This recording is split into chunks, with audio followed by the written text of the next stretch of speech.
Alright, we're gonna give this another shot. Here's the thing. I wonder if anyone ever realizes that sometimes when I do these videos, I'll record something, and what tends to happen is sometimes I'll watch it back before the editing process, and then I'm just not happy with it. Like I forget like half the stuff I was going to talk about, or I'm positioned weird or something like that, and I just end up redoing it. So with this is one of them. So here we go. Ladies and gentlemen.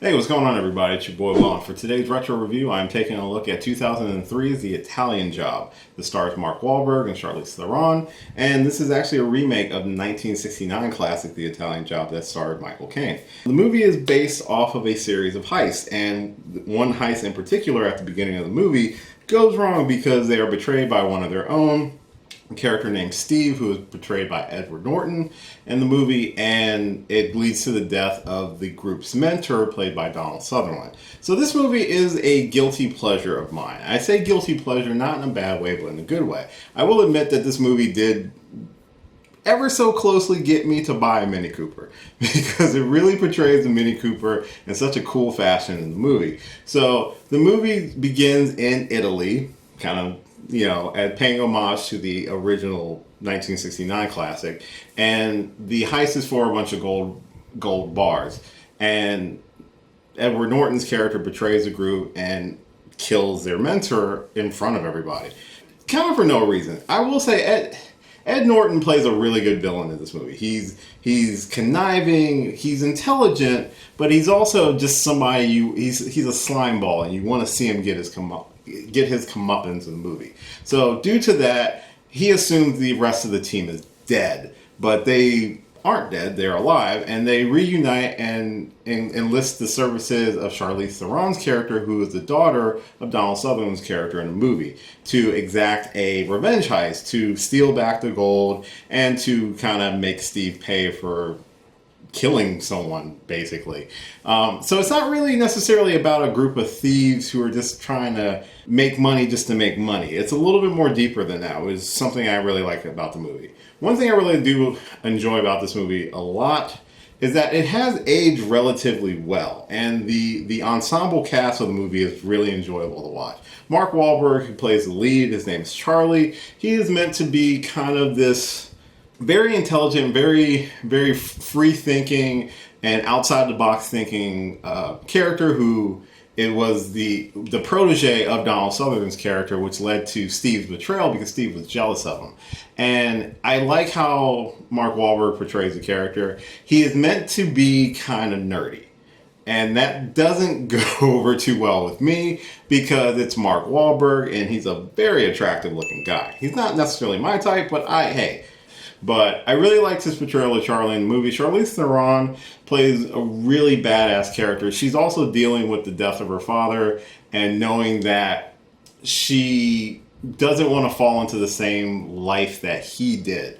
But, to get revenge or to avenge his death in a way, she decides to join up with this ragtag bunch of thieves to, exact revenge in the most PG-13 way possible. The other members of the team are Handsome Rob, who's portrayed by Jason Statham. This is probably one of his first major movies, I think. I can't remember if this was before or after The Transporter. I know he's your typical handsome guy, like a lot of people in this movie. There's a lot of attractive people, and then there's Seth Green, but he's just charming and suave, and he's the wheelman of the group. Seth Green, he is the tech guy. He's the one who can hack the system and all this fun stuff. He's very creepy in the movie. Becky. Nice name. I wonder what she calls the other one. But he has some of the best jokes in the movie as well. Yeah! The Holy Spirit. You should get on it. It's a good train. Listen, I'm gonna need your shirt and your truck Perfect. I'll give them both to you. Would you like my virginity as well?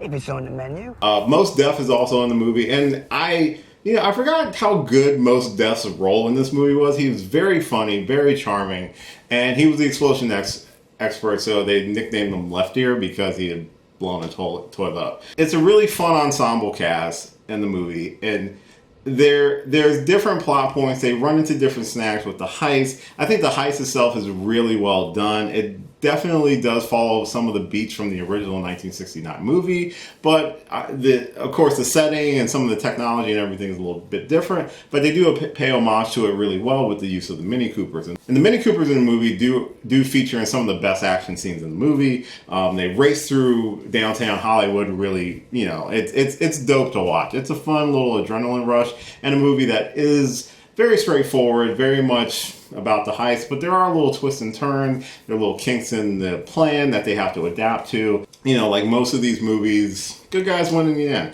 I will say this. I'm pretty sure the Russians killed Steve at the end. They, PG-13, so it's not going to be super violent or anything like that. But they do technically say that they're going to take him to their shop to show him some of their toys. I don't think he's alive. He's dead. He's probably dead. I do, like I said, all the actors in the movie do a really good job. There's really not a poor performance. There's some side characters who are, I don't know if this is like their first big break, but I'm glad the main actors of the movie really carry it for me. I say it ages well, but there are certain scenes that are a little cringy, especially, almost 20 years out. God, this movie's almost 20 years old. Shit.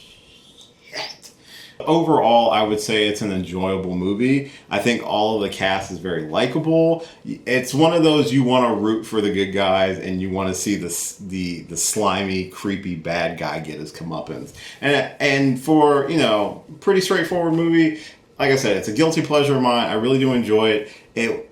I almost bought a Mini Cooper. I'm pretty sure Mini Cooper sponsored the movie, and it makes total sense why they would sponsor it, because the cars are featured very heavily in the movie, and I'm pretty I wonder if their sales went up after the release of the movie. I'm very curious about that. It's a weird curiosity, but it's my curiosity nonetheless. If you've never seen The Italian Job, the 2003 version, I do highly recommend checking it out. It's a fun ride. It's got some good comedy in it. And I think all the performances are pretty solid, pretty great, And it's interesting to see how some of these big name actors, have grown and evolved in their performances, how some have kind of stayed the same, how some have left the limelight. Like Most Def, I think, switched over to more directing after this. It's just interesting. It's interesting to look back at older movies like this, but I mean, it is almost 20 years old. But it's very interesting to look back at these movies and to see where people kind of began early in their career and where they are now. Because most of these people, except for maybe Donald Sutherland, were still relatively new and fresh in 2003. Maybe, Mark Wahlberg probably had a little bit more time.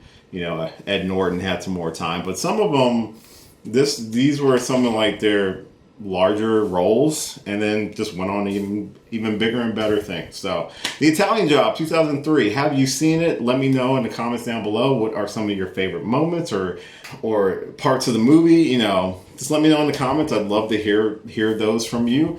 As always, thank you so much for watching this and all of my videos. I really do appreciate it. You can follow me on all the social media listed at the end of the video. I have a ton of videos on the channel. By all means, please check out, like, and share this video, and subscribe to the channel for more if you really do enjoy what I'm doing. I'm getting close to 150 videos, and I've got a good retro review for that 150th. So I'm very much looking forward to it. Hopefully you will join me for that as well. Until next time, I'll catch you later. Hey, thanks for watching this video. If you did like this video, why not give me a thumbs up and share it with your friends? You can subscribe to the channel by clicking on my gorgeous little face right over there. You can follow me on all the various social media platforms right below. And last but certainly not least, if you've got a few extra minutes, why not check out one of the lovely videos floating right over here. Later.